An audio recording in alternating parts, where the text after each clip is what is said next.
Como les comentaba, Daniel capítulo 10 corresponde a la última sección del libro de Daniel.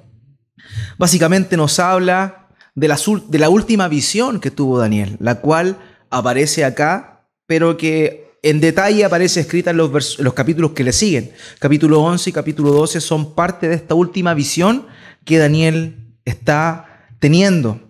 Ya, como les decía, este es prácticamente el final de la carta, el final del libro, donde vemos ahí ahora a un Daniel nuevamente como el que vimos en el capítulo 6, un Daniel viejito, un Daniel abuelito. Aproximadamente en esta altura, entendiendo la cronología que nos da aquí el mismo relato, que correspondería al tercer año de Ciro, el rey de Persia, aproximadamente Daniel tenía 88 años. Era un abuelito que ya estaba pronto a partir a la presencia del Señor.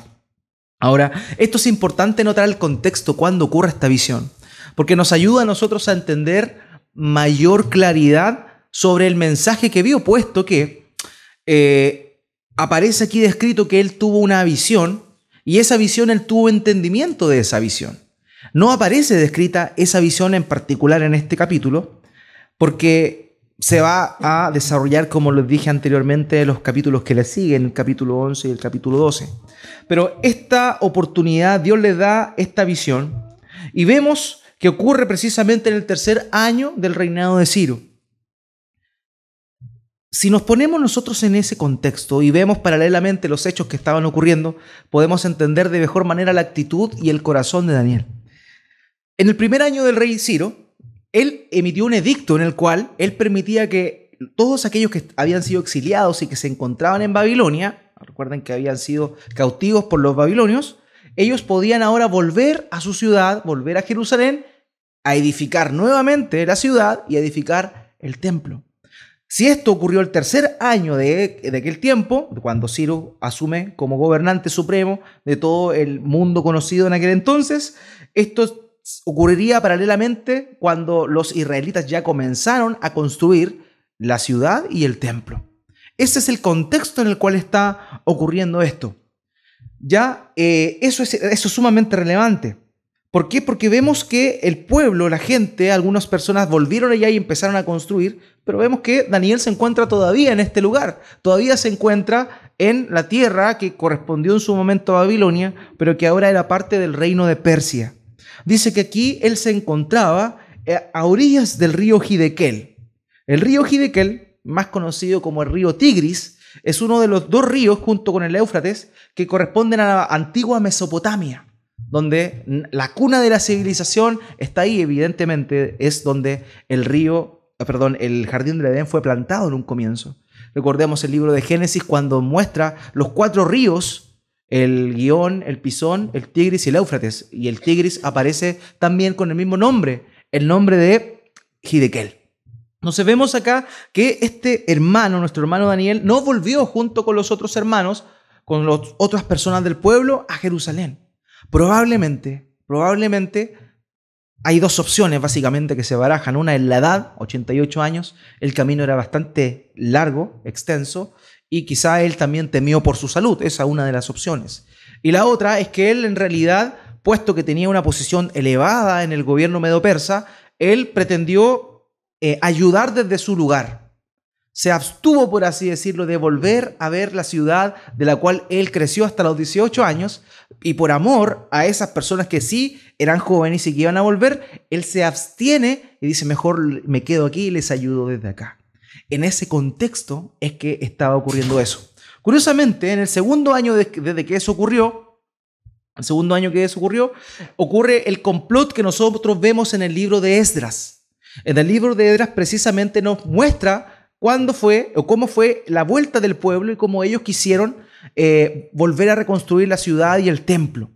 Y los samaritanos que vivían ahí en aquel entonces se opusieron drásticamente a ellos. Se opusieron a los israelitas que volvieron y estaban construyendo ahí. Entonces, desde ese momento, desde el segundo año de Ciro, la construcción se paró. Y eso coincide precisamente con más o menos el tiempo en el cual Daniel tiene esta visión. Daniel está ahí, no fue con ellos, pero seguramente él supo la noticia de que ya la obra de construcción de la ciudad y del templo habían cesado producto de estos hombres que estaban ahí obstaculizando el proceso de construcción. Entonces vemos que ese es el contexto, un contexto de aflicción, porque probablemente Daniel se enteró de ello. Pero la aflicción vino y la visión que tuvo en ese momento, que no aparece descrita aquí, vino también en ese momento. Pero la visión que tuvo Daniel dice aquí que es verdadera y dice que es grande. Es verdadera y corresponde a una visión que tiene que ver con un tiempo grande. En realidad la palabra ahí es tiempo más que lo que aparece ahí en la versión Reina Valera, ¿ok? Es un tiempo grande. ¿Por qué? Porque evidentemente esta visión que él tuvo se iba a cumplir al final de los tiempos. Y vamos a ver posteriormente en el capítulo 11 y el capítulo 12 cuál fue la visión que él tuvo. Ahora bien, necesario es entender aquí la actitud de Daniel, como siempre lo hemos resaltado. Daniel se caracteriza por ser un ejemplo. Pero debemos notar, hermanos, bien, que Daniel no era un ejemplo porque él era bueno.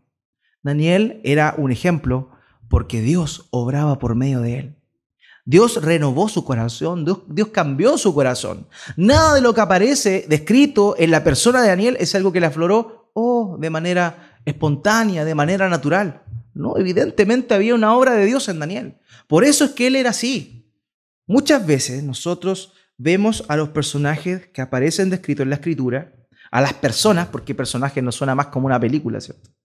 A personas, porque esto ocurrió verídicamente. O sea, Daniel es una persona que existió históricamente. Siempre cuando vemos a las personas que aparecen descritas en las Escrituras, nosotros tenemos a idealizarlos. Y hemos visto precisamente que uno de los errores que cometemos es eso.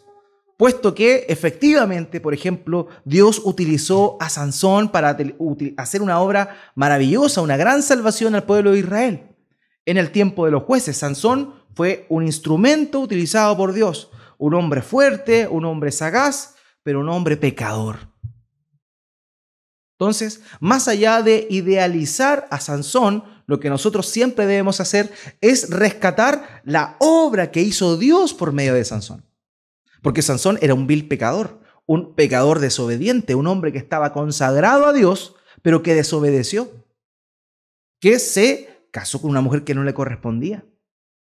Entonces nosotros vemos eso en la Escritura. De la misma manera Daniel, que aparentemente no tiene nada malo, porque puesto que no le vemos ni una yayita acá, ¿se acuerdan que muchas personas trataron de encontrarle algo malo y empezaron a hacer una auditoría de la gestión que él había realizado en su periodo administrativo en el cual él ejerció sus oficios? Y vimos que nadie en realidad pudo encontrar nada que recriminarle a Daniel, puesto que era un hombre verdaderamente rígido y recto en su actuar como trabajador y como persona. Nada podían encontrar en él. Y nosotros podemos quedarnos con esta imagen de un Daniel puro, de un Daniel que no peca, un Daniel que no tranza, un Daniel que no se contamina con la comida del rey, ¿cierto? Como lo vimos en el primer capítulo. Pero en realidad, capítulos anteriores vimos como el mismo Daniel confiesa su pecado y declara que él es un hombre pecador. Por eso, más allá de idealizar a la persona de Daniel, es necesario que nosotros entendamos que es Dios obrando por medio de Daniel. Y si hay algo bueno en Daniel, es algo que Dios hizo en su corazón. Eso es lo primero. Por eso es que vemos a este Daniel que se entera probablemente de esta noticia de que la obra de construcción había cesado en Jerusalén y a la vez tiene esta visión que lo deja un poco acongojado. Y es ahí donde Daniel comienza un periodo estricto de aflicción. Dice aquí que el tiempo de su aflicción fueron 3 semanas, 21 días, en los cuales él se congoja, en los cuales él se resta de ciertas situaciones que lo podían producir placer. Vemos a un Daniel que está realmente triste por la visión que ve. Lo que le mostró Dios fue algo de verdad dantesco, devastador. Y fue tanta la aflicción de él que por 21 días estuvo en ese mismo proceder. Dice que esto ocurrió, que pasado este tiempo, el día 24 del mes primero, viene la visión que él tiene ahora de este varón que se le aparece. Día 24 del mes primero, eso implicaba que la Pascua ya había pasado. La Pascua era el día 14 del primer mes, el primer mes de Nisán. Y como ellos, los israelitas, ya habían vuelto a la tierra de Jerusalén, probablemente esta correspondía a la primera Pascua, la cual el pueblo estaba celebrando en tierra de Jerusalén. Pero él, al ver eso, recordemos el contexto de la Pascua era la liberación, cuando Dios sacó al pueblo oprimido de Egipto para llevarlo a la tierra. Justamente en ese momento estaba pasando exactamente lo mismo. El pueblo había vuelto del lugar donde había estado como esclavo y había vuelto a la tierra que Dios le había prometido. El contexto es básicamente el mismo que el Éxodo. Por tanto, la alegría de las personas era grande a la hora de poder volver a celebrar esa Pascua. Sin embargo, para Daniel, producto de la visión y la situación que había ahí en ese tiempo con su pueblo, él estaba sumamente triste. Y pasó el tiempo de la Pascua, que debió haber sido un tiempo de gozo, de alegría, como un tiempo de tristeza. Y es así como vemos que esa aflicción que estaba en Daniel produjo en realidad dos cosas en él. Lo primero es que él ayunó. Ahora bien, vemos aquí algo curioso, un ayuno que no es completo. Nosotros estamos acostumbrados muchas veces a oír del ayuno. El ayuno consiste básicamente en abstenerse de alimentos. Pero nosotros vemos aquí que Daniel no se abstuvo por completo de alimentos. Dice acá que él se abstuvo básicamente de carne y de vino. Es decir, él determinó en su corazón solamente comer aquellas cosas necesarias, no darse lujos. ¿Por qué? Porque la situación era grandemente terrible. La situación en Jerusalén era mala y a la vez la visión que tuvo lo perturbó de una manera que no era motivo para estar gozoso, no era motivo para celebrar, no era motivo para estar disfrutando de deleites, sino más bien para vivir un momento de austeridad. Y es por eso que Daniel en ese momento toma la decisión de abstenerse de todo aquello que no era necesario. Y lo vemos aquí en un ayuno parcial. Lo segundo que hace él, dice aquí que no se ungió con ungüento. Ese ungüento en aquel entonces era el rito común en las personas. Más bien se perfumaban, se echaban aceites para oler bien. En aquel entonces no existía el desodorante. Por tanto, era necesario que periódicamente ellos estuvieran, ¿cierto?, pasando y perfumándose para oler bien. Ahora, cuando eso no ocurría, cuando las personas tomaban la determinación de no echarse aceites, de no echarse ungüentos, de no echarse perfumes, era cuando ellos estaban de luto, de duelo. Cuando alguien moría, las personas dejaban de echarse eso en muestra de su dolor, en muestra del duelo que estaban viviendo. Ellos dejaban de perfumarse, dejaban de echarse esos aceites aromáticos. Esas son las dos cosas que nosotros vemos aquí en Daniel. Él ve la situación, él ve la visión, que el panorama no era bueno para su pueblo, y él lo que decide hacer es abstenerse de lujos y también mostrar un duelo, porque él estaba viviendo un duelo en ese momento. Y es ahí como nosotros podemos ver de una manera práctica cómo es la aflicción del corazón que tuvo Daniel en esos tiempos. ¿Se acuerdan que los judíos son bien, o los pueblos antiguos semitas, eran bien expresivos? Ellos trataban de mostrar lo que sentían adentro, haciendo cosas exteriores para que los demás también notaran la situación. Por eso Daniel hace esto. No tan solo estaba acongojado en su corazón, sino que a la vez él demuestra esa congoja. ¿De qué forma? Absteniéndose de alimentos que no eran necesarios y a la vez manifestando una actitud de luto, porque para él no había gozo. Para él no había gozo. El pueblo de Dios no la estaba pasando bien y no la iba a pasar bien. El pueblo de Dios estaba pasando, pese a que había atisbos de restauración, en ese momento no había gloria.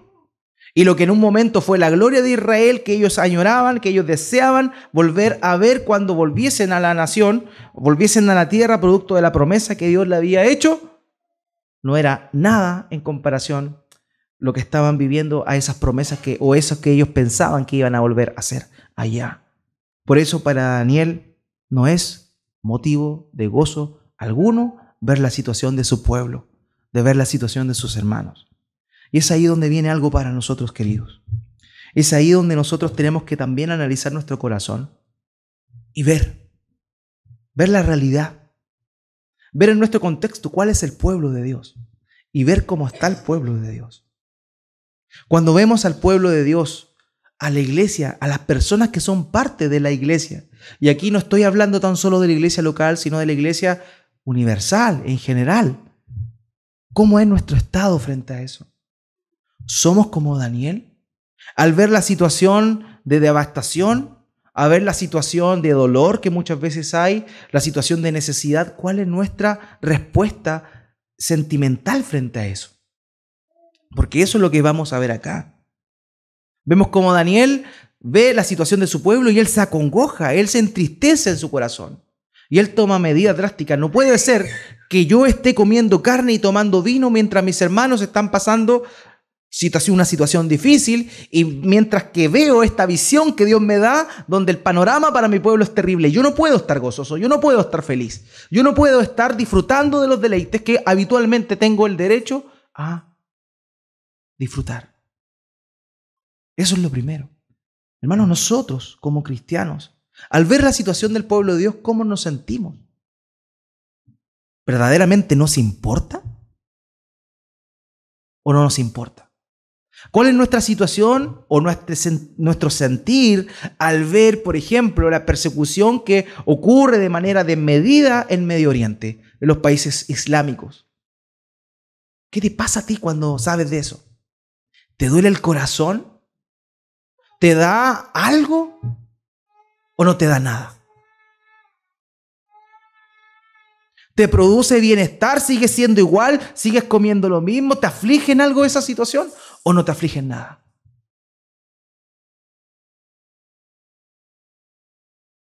Cuando ves lo que pasa en Venezuela, hay iglesias cristianas, hermanos cristianos nuestros, que no tienen qué comer. ¿Produce algo eso en nosotros? ¿Produce un dolor siquiera? Está bien, uno tiene las cosas que aquí en realidad no podemos hacer mucho por ello. Y en realidad, si nos esforzáramos, pudiéramos hacer algo por ello. El punto es, ¿siquiera nos produce un dolor por la situación que ellos están pasando? ¿O no? Tenemos que cuestionarnos, hermanos, cómo vivimos, cómo vemos, cuáles son nuestras percepciones. Cuando un hermano está enfermo, ¿nos dolemos junto con él o le decimos, oh, que Dios te bendiga, voy a orar por ti para que él sane solamente? Ciertamente tiene que estar eso. Ciertamente tenemos que orar por la otra persona. Pero también, como hermanos, como parte del mismo pueblo, tenemos que tener un sentir más allá de eso. Tiene que haber un pesar en nuestro corazón. Pablo a los Romanos, en Romanos capítulo 12, versículo 15, dice, gozaos con los que se gozan y llorad con los que lloran. Para nosotros es fácil gozarnos cuando alguien está gozoso, ¿cierto? Alguien lo está pasando bien, alguien está, no sé, algo le está saliendo bien y lo celebra. Amén, hermano. Démosle gracias al Señor por eso. Y me alegro junto contigo por lo que Dios te está dando o lo que Dios está permitiendo hacer. Pero lloramos con los que lloran. Lloramos cuando alguien está sufriendo aflicción. ¿O seguimos viviendo en nuestro mundo de Bilsipap? Daniel no fue indiferente, hermano. Para Daniel no era motivo de ningún deleite la situación que estaba ocurriendo. Y él lo manifiesta. Y esto no es algo que nosotros vemos tan solo en el tiempo de Daniel. Lo vimos, el mismo apóstol Pablo manda a los hermanos y le dicen, gócense con los que se gozan, pero lloren con los que lloran. Debemos ir más allá. Más allá. Hebreos capítulo 13, versículo 3. Fíjense lo que dice el escritor de Hebreos. Acuérdense de los presos, como si ustedes fueran sus compañeros de cárcel, y también de los que son maltratados, como si fueran ustedes mismos los que sufren. Hermanos, ahí obviamente no se está refiriendo a todos los presos, sino más bien a aquellos que habían caído presos por causa de la predicación del Evangelio. Estaba hablando del pueblo de Dios. Dice, acuérdense de los presos como si ustedes fueran sus compañeros de cárcel. Estos hermanos habían predicado a Cristo y por esa razón estaban encarcelados. Estaban sufriendo gran persecución en ese tiempo los hermanos. El contexto de la epístola de Hebreos es precisamente eso. La carta a los Hebreos se escribe bajo la presión férrea de una persecución.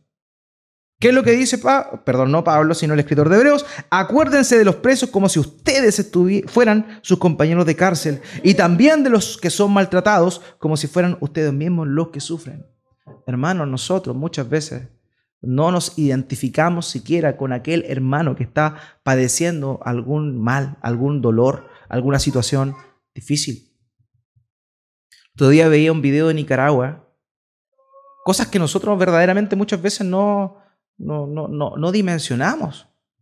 Si usted pensaba que la cosa era fea en Venezuela, Nicaragua hoy por hoy está peor. Y hermanos cristianos también están siendo asesinados. Y eso no está cruzando el Atlántico. Eso está en nuestro continente. Entonces, vemos realidades, hermanos, a las cuales nosotros no debemos estar indiferentes. Tiene que producirnos algo. No podemos seguir igual, no podemos estar sin afligirnos siquiera. Tiene que haber algo en nuestro corazón, derramarnos delante de Dios en oración para que Dios obre ahí en favor de estos hermanos que la están pasando mal.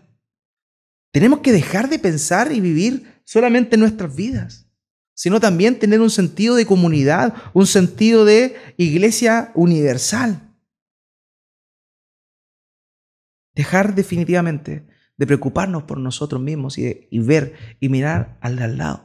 Y en particular, en esta ocasión, en el contexto de Daniel, aquel que pertenece al pueblo de Dios. Nosotros hoy en día estamos sentados en una silla bastante cómoda con respaldo, oyendo un sermón. Cuando salimos de acá, pensamos, oye, ¿dónde podemos ir a comer? Porque no quiero cocinar, así que vamos a algún lado a comer. Hermanos, hay gente en otros lugares que no tienen dónde sentarse. Hay iglesias donde las congregaciones se sientan en piedras porque no tienen dónde. Y ellos no tienen la preocupación de dónde van a ir a comer después que termine el culto, porque no tienen que comer. Esa es la realidad. Pero a nosotros no nos mueve nada. Vivimos en nuestra burbuja y es cierto, a cada uno de nosotros nos pasa eso. Tenemos que tener un corazón como el de Cristo. Y Daniel manifiesta aquí una aflicción como si a él le estuviera pasando todo. Él se comporta conforme hacia él le hubiera pasado todo lo que estaba sucediendo y lo que iba a pasar en el futuro en la visión que Dios le había dado. Hermanos, nosotros aquí, por ejemplo, cuando hacemos bautizos decidimos ya en qué playa nos bautizamos, ¿cierto? Allá o acá, cuál sea mejor, cuál es la más linda. Hay hermanos en otros lugares que se bautizan en charcos de lodo, en aguas congeladas. ¿Se dan cuenta de eso? Pensemos, meditemos y de verdad tengamos un corazón humilde y agradecido de la situación que Dios nos permite vivir, una situación cómoda. Y por un momento, aquí Daniel, el contexto de Daniel no está llamándonos a obrar, porque Daniel no puede hacer nada en realidad.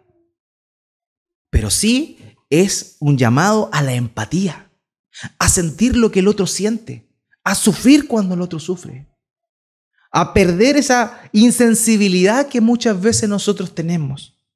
Una de las características de aquellos que han tocado guitarra o que han aprendido a tocar guitarra en las primeras etapas es que cuando uno está tocando un instrumento le empiezan a salir ampollas en los dedos y es doloroso, esa etapa es dolorosa, pero después de eso pasa el tiempo y se genera una dureza en la mano y después uno toca sin ningún problema y ya no siente el dolor.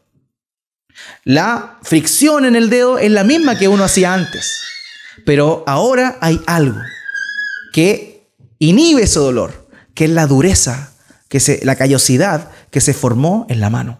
Por eso ya no duele. La presión es la misma. Muchas veces nuestros corazones están llenos de callos, están llenos de durezas, que no permiten que nuestro corazón sienta lo que tiene que sentir, que no se aflija con las situaciones que sí se tiene que afligir. Por eso, pidámosle a Dios, hermanos, en primer lugar, tener un corazón que se pone en lugar del otro. Un corazón que se aflige por la situación triste que puede estar pasando un hermano, que puede estar pasando alguien perteneciente al cuerpo de Dios. E insisto, en primer lugar, de adentro hacia afuera, en la iglesia local. Tenemos que nosotros tener ese sentido de preocupación por nuestros hermanos, saber cómo lo están pasando, qué necesidad tienen, están pasando por un dolor, alguna aflicción, murió un familiar, está enfermo, no sé. Pero tenemos que tener esa empatía como si fuéramos nosotros mismos. Pero eso también debe suceder no tan solo con la iglesia local o la iglesia amiga, también con la iglesia en general. Porque donde se confiesa a Jesucristo como Señor y Salvador, como el único camino al Padre, y también aquellas cosas que son fundamentales en la fe, estoy hablando de cosas primarias, todos aquellos son hermanos nuestros. Muchas veces nosotros vivimos indiferentes también a ellos. Hermano, ¿sabe usted que en los países donde hay persecución no hay presbiterianos, no hay anglicanos, no hay metodistas, no hay bautistas, ahí hay cristianos nomás?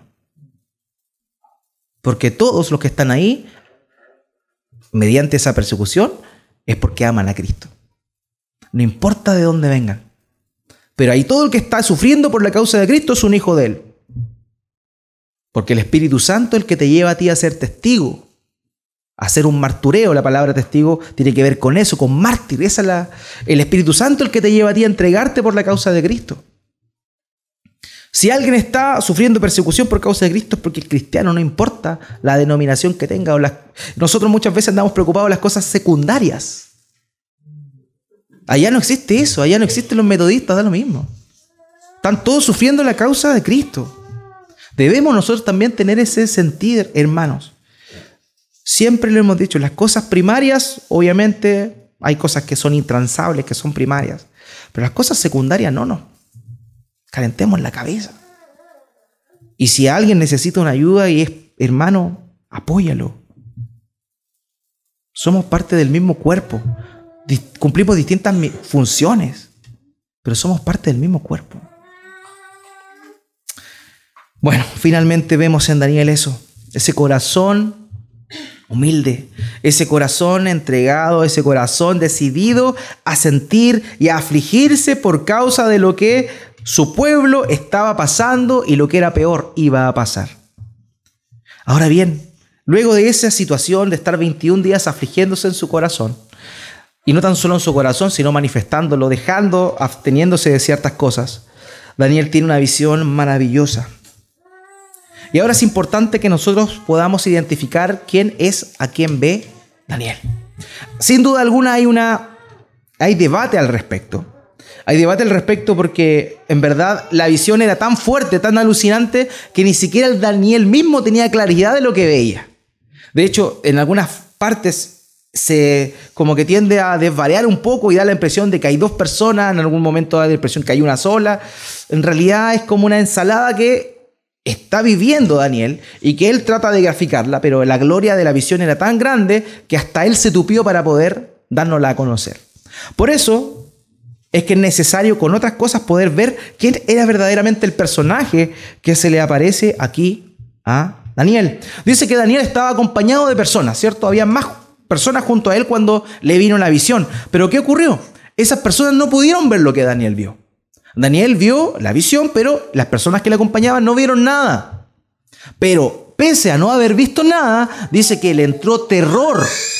Le entró terror y que se escaparon, huyeron y se escondieron.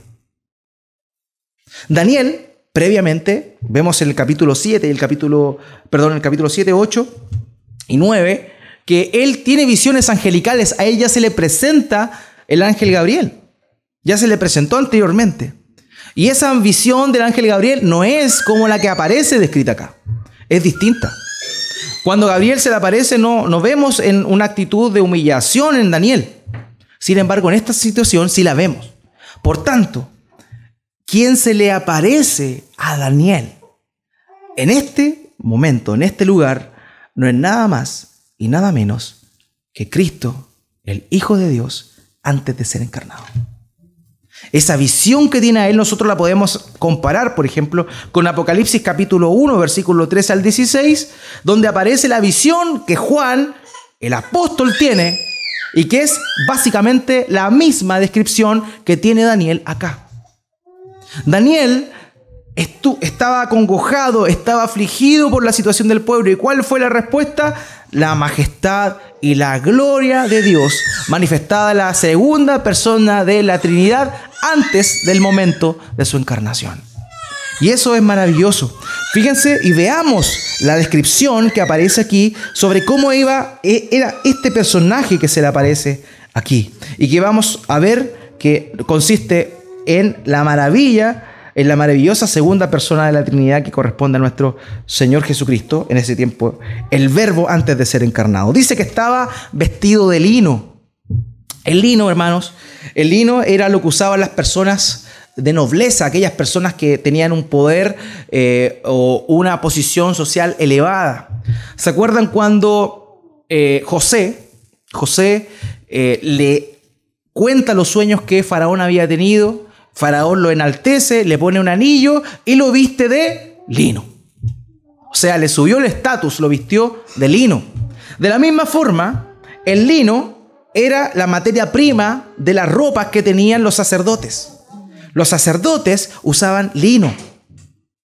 Ellos usaban lino porque era la tela que Dios había ordenado que representaba su oficio sacerdotal. Por tanto, el Señor se le aparece a Daniel vestido de lino, mostrando de esa manera su sacerdocio.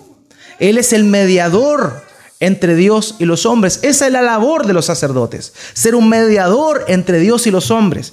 Aquí Él viene a calmar la aflicción de Daniel. Él media entre Daniel, el pueblo, y Dios, el Padre. De esa manera lo vemos ahí, que Él se manifiesta desde esa manera. Un lino limpio, resplandeciente, era el que este ser manifestaba acá. Lo segundo, vemos que él estaba ceñido sus lomos con oro. En aquel entonces, los ropajes que utilizaban las personas no eran como los pantalones que el día de hoy nosotros empleamos, sino más bien eran túnicas largas.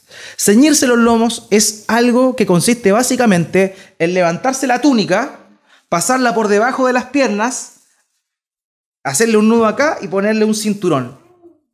De esa manera podían estar prestos a correr, por ejemplo. De hecho, las carreras olímpicas en su primera etapa eran así. Después se dieron cuenta que era más cómodo que la túnica fuera más corta. Pero al principio hacían eso. Se subían la túnica, le daban una vuelta por debajo y la amarraban con un cinto. Eso representa el hecho de que este ser que se manifiesta a Daniel, que es el Verbo, estaba listo, presto y dispuesto. Cuando en el Nuevo Testamento se dice ceñid los lomos de vuestro entendimiento, es básicamente la misma idea. Estén preparados, estén atentos y que vuestro entendimiento esté presto y dispuesto a seguir las instrucciones que yo le voy a dar. Esa es la idea del ceñid los lomos. Y eso vemos aquí, que el Señor se manifiesta acá con sus lomos ceñidos, listo. En ese tiempo él estaba listo y presto para ir y aparecer por primera vez como un hombre hecho carne. Pero hoy en día él está presto, listo y dispuesto a volver por segunda vez. La tercera característica dice que su cuerpo era como berilo. El berilo es un mineral que es transparente. El berilo es transparente. Pero cuando está junto a otro, porque es como una materia prima mineral, cuando está junto a otro tipo de mineral cambia el color. Por ejemplo, el berilo más conocido por nosotros es la esmeralda.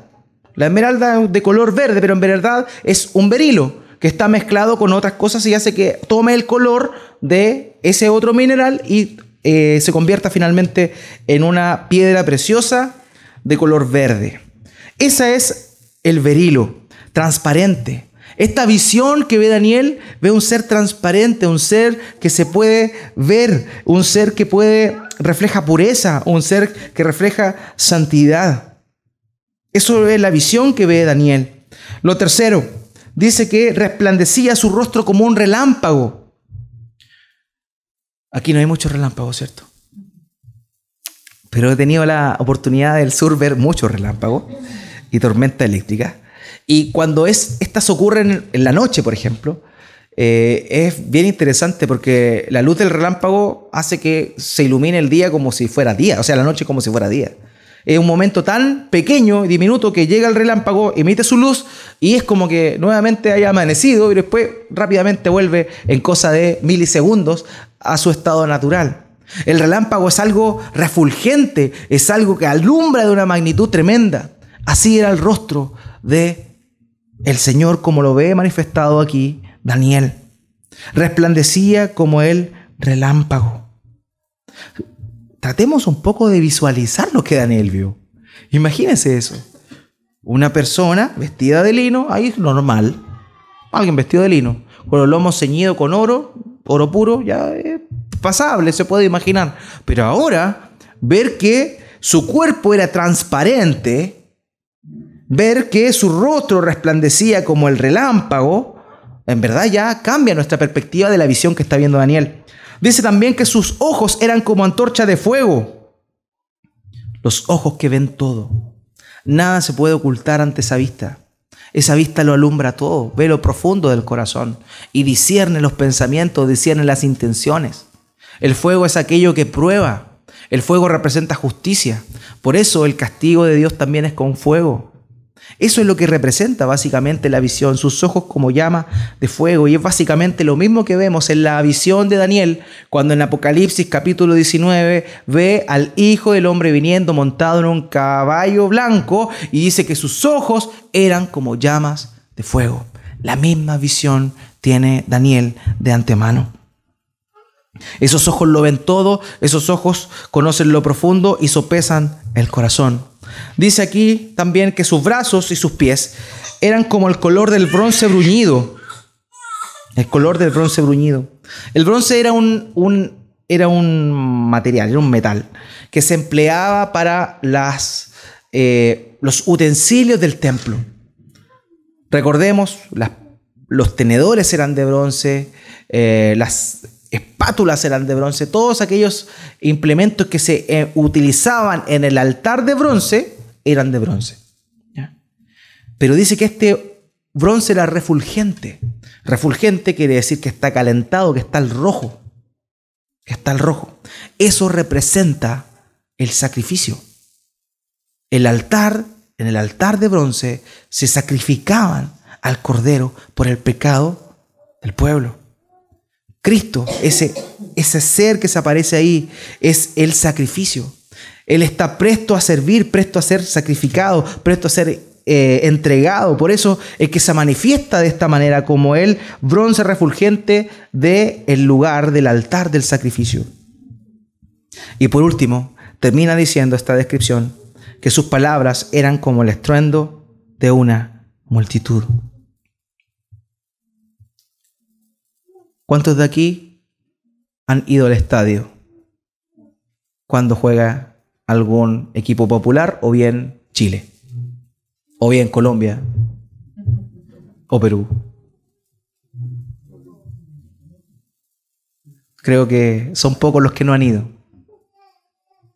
¿Se han dado cuenta que uno queda sordo cuando llega a la casa y llega hablando como fuerte? Porque el ruido fue tal, que la intensidad del ruido, que uno queda ensordecido por un tiempo. Dice que sus palabras eran como el estruendo de una multitud. Sus palabras eran potentes, poderosas. Esa es la visión que tiene Daniel. Ahora, fíjense, Daniel estaba afligido, estaba triste, de pronto ve esta visión imponente y en vez de alentarse queda peor. Dice acá que al ver la visión quedó sin fuerzas, desfalleció y no tuvo vigor alguno. O sea, la situación en la cual se encontraba Daniel sí era ya triste, pero ahora ya era verdaderamente, al ver aquella visión de la santidad de Dios, al encontrarse con el Dios que él creía, el Dios que él adoraba, fue una situación en la cual lo dejó verdaderamente humillado hasta el polvo. Él vio la santidad, vio la magnificencia y no pudo quedar indiferente ante eso. ¿Qué hizo? Echarse al suelo, quedó sin fuerzas, quedó desganado, ya nada podía hacer. Ese mismo Dios de Daniel, el Dios que tienes tú y que tengo yo. Ese mismo Dios que tiene ojos como llama de fuego, que tiene brazos y pies como bronce refulgente, ese Dios transparente, ese Dios santo, es el mismo que tenemos nosotros. Pero nosotros no vemos a Dios como eso. Nosotros no tenemos la posibilidad de ver a Dios. En ese momento, de una manera limitada, por medio de esos símbolos, Daniel pudo ver esa figura de Dios. ¿Y cuál fue su respuesta? Caer rendido sin ninguna fuerza. En Jueces capítulo 13, versículo 22, aparece el momento en el cual Manoa, el padre de Sansón, es visitado por el ángel del Señor, que era el representante del Señor, que era como la presencia misma del Señor. Obviamente no era el Señor, pero era la presencia misma de Dios. Y aquí Manoa dice lo siguiente en el versículo 22 de Jueces capítulo 13. Y Manoa dijo a su mujer: ciertamente moriremos porque a Dios hemos visto. Nadie puede ver a Dios y quedar vivo. Daniel, al ver esa gloria, esa majestuosa visión que tuvo, quedó como muerto, no tenía fuerza, no podía pararse, estaba out. Eso fue lo que le pasó única y exclusivamente cuando vio la visión. Pero cuando oyó las palabras, dice el texto acá, que le vino un profundo sueño y su rostro cayó en tierra, en señal de humillación. Estaba sin fuerza con su presencia, pero al oír sus palabras le entró un profundo sueño y le vino el rostro en tierra. Hay muchos que cuando oyen la palabra de Dios les da sueño, pero no es este el contexto que estamos hablando aquí. Aquí él, porque obviamente sus fuerzas decayeron, desvanecieron. Eso es lo que le ocurrió a Daniel. Y es por eso que él cae en rostro en tierra. Él cae rendido aquí al oír la palabra. Hermano, nosotros no tenemos la bendición de ver la gloria de Dios. Si la viésemos, nuestro actuar no sería el mismo. No podríamos volver a ser iguales si pudiésemos ver eso. Si hubiésemos visto lo que Daniel vio, hubiésemos quedado rendidos tal cual como él.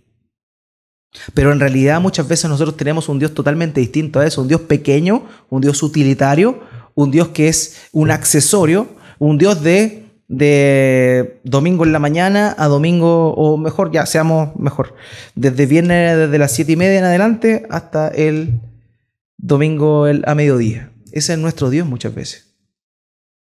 Y hay que decirlo. Eso es una falta de respeto tremenda frente a la majestad del Dios que nosotros tenemos. Hermanos, si Dios en su majestad se manifestara acá, la tierra sería destruida. Ese es el Dios que tenemos. Sin embargo, nuestra actitud no es así frente a Dios. No nos humillamos como se humilló Daniel. Ahora, curiosamente, pese a que el panorama es así, está devastador para Daniel, está rendido, no tiene fuerza, está casi que se muere, este varón se acerca a Daniel y le dice: no temas. No temas. Dios, el Dios majestuoso, lleno de santidad, lleno de bondad, lleno de poder, lleno de sus ojos llenos de juicio, de poder escudriñar lo profundo del corazón, se acerca a Daniel. Le dice: no temas, eres muy amado. Qué maravilla es que un Dios tan maravilloso, tan excelso, tan poderoso, que podría haber hecho así y haber destruido, aniquilado a Daniel, le haya dicho: no temas, eres muy amado. La paz sea contigo. Esfuérzate y aliéntate. Dice el texto aquí que este varón le tocó y le fortaleció. Cuando Dios te toca, Dios te levanta. Cuando Dios mueve tu ser, Dios te llena de gozo, te llena de aliento. Hermanos, aquí no lo hacemos y a veces yo de verdad prefiero no hablar de lo que se hace en otras iglesias. Pero el texto me obliga. Cuando Dios te toca, no te bota. Cuando Dios te toca, te levanta. Eso es lo que dice la Escritura. Los enemigos de Dios retroceden y caen. Los hijos de Dios son levantados, animados y fortalecidos por Dios. Entonces vemos acá cómo ese Dios poderoso se acerca a Daniel y en vez de que él fuese destruido, él es levantado, fortalecido. Ahora, uno pudiese preguntarse, es cierto, el pecado de Daniel pudiese haber producido precisamente la destrucción de él. Sin embargo, vemos la respuesta que le da en el versículo 12. Entonces me dijo, Daniel, no temas, porque desde el primer día que dispusiste tu corazón a entender y a humillarte en la presencia de tu Dios, fueron oídas tus palabras, y a causa de tus palabras yo he venido. ¿Se acuerdan cuando vimos hace un par de semanas que Daniel estaba orando, había comenzado a orar y antes de decir amén la respuesta ya estaba? Aquí, antes de que comenzara a hablar, la respuesta estaba. Desde el día que dispusiste tu corazón, ¿a qué? A entender y a humillarte en la presencia de tu Dios, fueron oídas tus palabras. El día que Daniel se humilló delante de Dios, reconoció su bajeza, reconoció la condición en la cual él se encontraba y que solamente Dios podía salvarles de esa situación en la cual ellos estaban, desde ese mismo momento donde él dispuso su corazón, se humilló, sus palabras fueron oídas. La respuesta llegó 21 días después, por algo que no vamos a analizar esta mañana, pero que tenía que ver con una lucha espiritual que se gestó ahí, que quizá en otro momento vamos a hablar de eso. Pero el tema en cuestión es que desde el día en que él dispuso su corazón a entender y a humillarse delante de la presencia de Dios, fueron oídas sus palabras.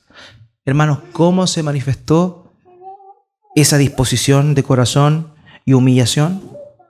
Por medio de la empatía, por medio del dolor de lo que estaba pasando con su pueblo. Por eso, hermano, es que tenemos que tener el corazón que tuvo Daniel, pero que es un reflejo del corazón que tiene Cristo Jesús. En esta oportunidad, el Señor se manifiesta majestuosamente. Daniel cayó, Daniel fue fortalecido. Pero años después, el mismo Señor se aparece de una manera humilde, ya no con ojos de fuego, ya no con pies y brazos como el bronce bruñido, ya no vestido de lino, sino de una manera humilde, totalmente distinta.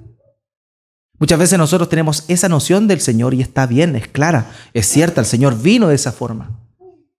Pero Él vino por salvarte a ti y salvarte a mí de esa forma. Pero su estado natural es el otro. Él se humilló de toda esa gloria para poder venir y a salvarte y acercarse a ti. Él fue a donde Daniel, con esa gloria y majestad, lo tocó y lo levantó. Pero el día de hoy, Él vino a nosotros de una manera totalmente distinta, de una manera humilde, de una manera pobre, de una manera que a los ojos de los hombres no fue para nada vistosa. De esa manera humilde, Él vino. No seamos indiferentes a eso. Si tú eres indiferente a esa visión humilde de Cristo, créeme que no vas a ser indiferente cuando Él venga por segunda vez, coronado de gloria y de honra, ya no para dar gracia y amor como es ahora, sino para dar gracia y amor a nosotros, sí, pero justa retribución y castigo a aquel que ha sido rebelde. No despreciemos a ese Cristo humilde que vino a entregarse por nosotros. Hermanos, son muchas cosas las que hemos visto el día de hoy. Que el Señor toque nuestro corazón y podamos guardarlas, atesorarlas y ponernos a disposición a que Dios transforme nuestro corazón. Que nos humillemos delante de la majestad de Dios. Que tengamos un corazón que siente por el otro, un corazón que intercede por el otro. Que nada más representa el corazón que el Señor Jesucristo tuvo por cada uno de nosotros. Oremos al Señor.